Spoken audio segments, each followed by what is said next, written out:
What up, guys? Welcome back to Off the Great Wall. We got Dan and you.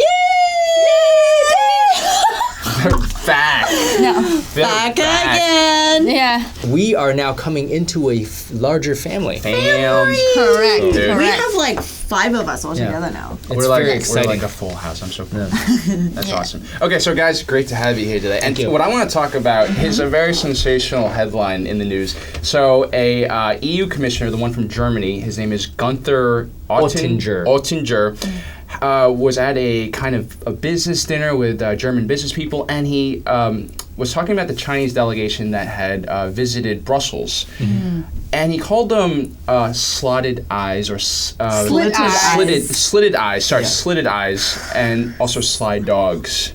Wow. I don't think it gets more like than that. Yeah. He said the slit eye remark, which alarmed some people in the audience, and the person then took out the phone because he's like, what other crazy stuff will Gunther say? Yeah. And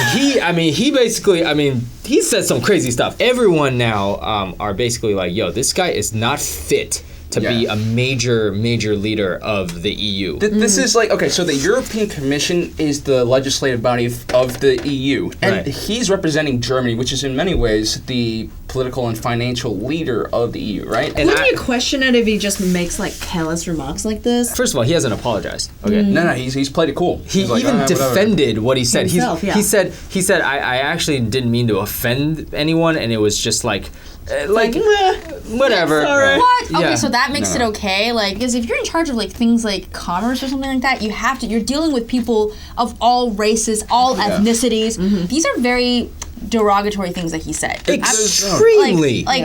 Dude, this is not a good word. Yeah. So it's not like a translation issue. There's no kind of like sensationalizing. At first, I was like, could this been like a misunderstanding? No. I mean, So it wasn't something lost in translation. Correct. He knew 100% what he was saying, what the term meant. Make no mistake, this guy didn't know he was going to be filmed and this was going to make national news. But that doesn't change anything. No, Yeah. I know. And it's worse. Yeah. No one's gonna find out. Yeah. Just within ourselves. Oh, those sly dogs. Let's not let them get our business. This happens a lot. I mean, like Mitt Romney, like 4 years ago, made this remark, the 40%. He basically made this really bad remark about like poor people. Right. And it was at a private dinner, and it derailed his whole presidential election. Right. Mm-hmm. So like similar situation, private dinner, big gaffe. And he defended himself by saying, no, I was trying to rally the Germans to not be complacent by putting down other, like, that's how a does that bad work? path. He was like, there's 5 or 6, there's like 8 men, no women, so therefore China has no gender equality. That's basically what he said, and everybody laughed. And then look at everybody's hair.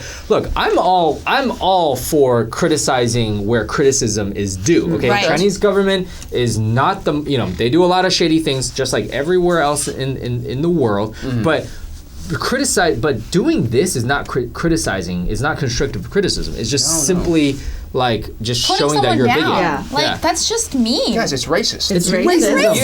It's blatant racism. You're criticizing someone based on their appearance, yo. It's You actually can't change your something like appearance. the names that you get called when you're a child. And like, racist comments like, oh, you have little small eyes. I can blind you with your shoelace. Like, I used to get those comments a lot during school. So it like brings up the feels. It's something you're seeing more prevalent in Western cultures. Yes. I mean, you're seeing politicians going out there. Essentially, this is what I call fear-mongering. Right. They're basically painting, another country, another ethnic group as kind of like this evil invading horde. You know, and by talking about racial characteristics and stuff sly like that. dogs. Let's not forget Sly that dogs. comment. I mean, dude. Right? If you're trying to comment on the way a country does business, and China's not perfect, Germany's not perfect, no country is perfect. Now, I'm sure there are countries that do some shady things, but come on, like likening it to that type of remark is really derogatory. It's not pinpointing what's actually should be criticized. Right, exactly. Like there are some things that we should bring up and talk about, and they're not all positive, wonderful things. Right. But this is absolutely not justified. And like, listen, just ask me, what is China doing wrong? Human rights issues, yeah. IP theft, Oh, corruption. I mean, like, dude, you could talk about so many different things without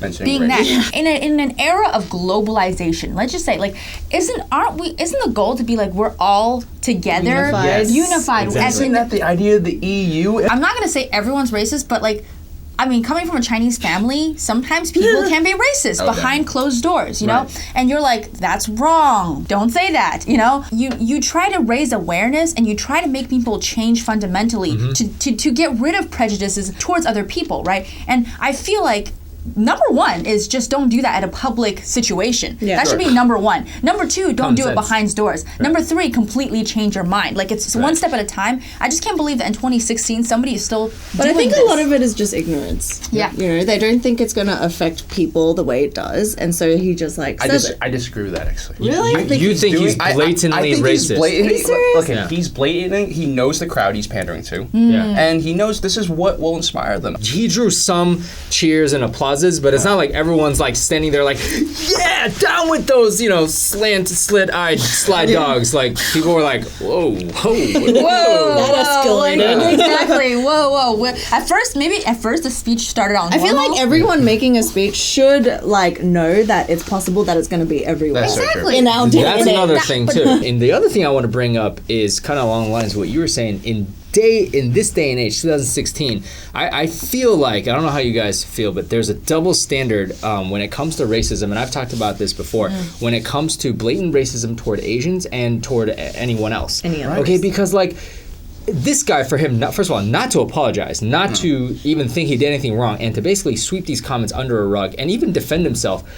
Oh my gosh, like, he's not getting disciplined either. Even his peers are like, dude, you are not fit to lead. I mean, these are what these other people are tweeting out. And having lived in the U.S. for the last year and seeing all the things that have been going on in terms of racism against the Asian American community, most recently, like the Jesse Waters segment that I talked about on the O'Reilly factor, I mean, that's blatant racism.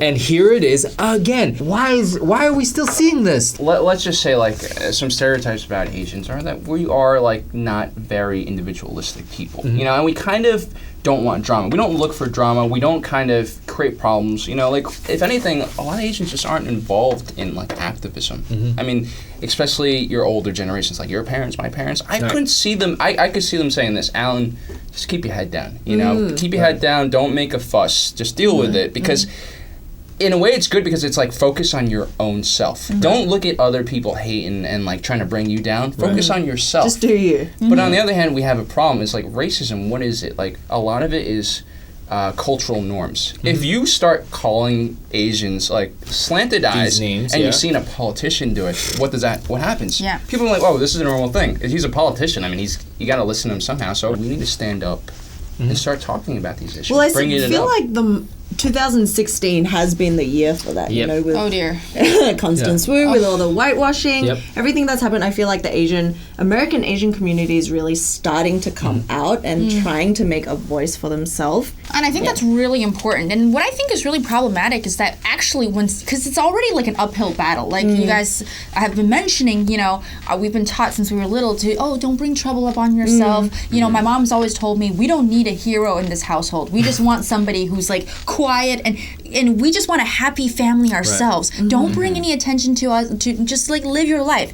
And you know, I grew up with that kind of mentality, but I'm thinking, you know, that's probably why when an Asian person stands out and says we should take a stand against racism, let's do this or do that, it's like very out of character. Yeah, and other Asians get shocked. They're like, why are you doing that? Like, don't do that. Yeah, like, you're bringing attention to us. Sit down. Sit down. That, you know? to me, is messed up though. Because like, we should come together and like not just Chinese Americans, but like all of us, all Asian groups, like we should be backing each other up. Like this year, Constance Wu criticized whitewashing in Hollywood, right? Racism in Hollywood towards Asians, and she got bashed. And there were by Asians bashed her, non-Asians bashed her, and I'm just like, wow. So even when you're trying to speak out about this, you are facing a huge uphill battle. In America, you have the American Asian community, right? And the media to kind of spearhead that. Yes. But in Australia, this is something that's just like we don't talk about at all. And I think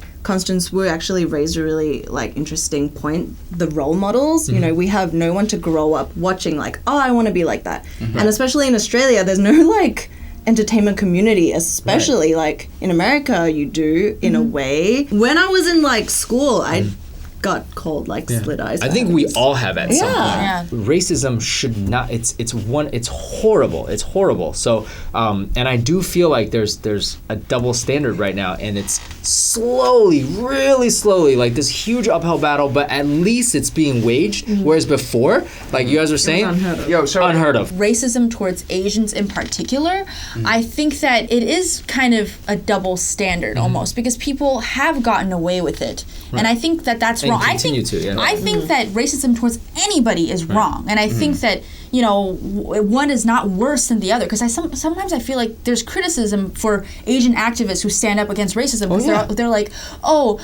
you guys have a really good model minority, privileged minorities, and I'm like, so it's like, why should we feel sorry for you? Exactly. You're like making so much money, but it's like, no, not the case. I just sure hope that we all move towards a more positive direction, like internally. Like, what is it about other people that are different from you that you have to be so angry about? Like, let's just accept each other. Is that so hard? And there's so much to learn from different cultures. You can't just be so like narrow-minded and just focus on your own little group. That's how we're going to advance forward. I've seen for the first time this year, we're talking about leaders, voices in the community, right? Or the lack thereof.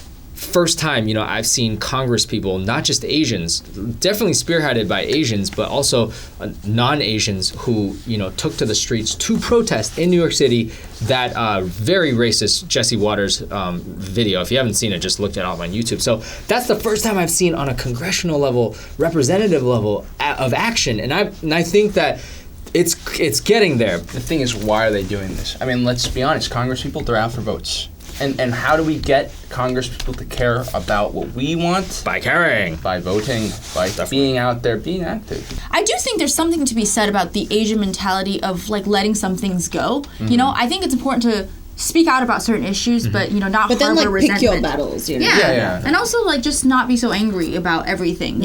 Exactly. I mean, I feel like when you deal with racism, like here's the thing: when people are racist to you, a lot of the times it's like displacement. It's like other issues that are bothering them, and some people are just haters. They want to bring it down. Just going hate. And like in many ways, if you argue back with them, if you call them names back, it will create such a problem. The best way to do it is to relate with people. At the end of the day, like we have to talk about certain issues, of course, but it's really, if you're a kind, compassionate person, you can really change anybody. Gunther, let's address it, not just like, oh, these people are all bad.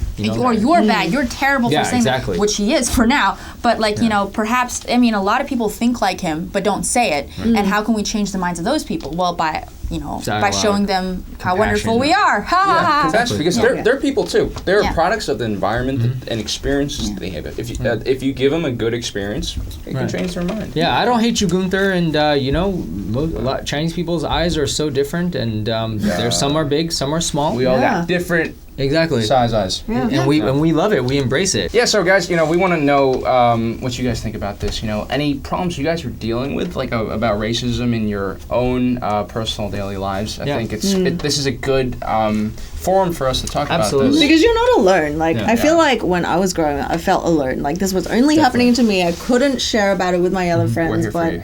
Thank you. Yeah. Not just you, people I know too. So Yeah. I know there's going to be people in the comments that are going to try to instigate. Try to reach out to them. Don't give into that hate. Just be like, hey, well, why do you think this way? Try to find something. How are my small eyes offending you? Yeah, does my small eyes make your eyes smaller? I don't know. You still have your eyes. Like what? Well, thanks again for watching, guys. Yi and I are so glad to be back, and we're looking forward to making amazing videos with the rest of the OTGW crew. We're going to come out with some really cool new content. That is right, and continue to make good content that they have been doing. Yes. So we're back on the East Coast now. Yeah. And keep on watching, guys. Thanks a lot. Bye.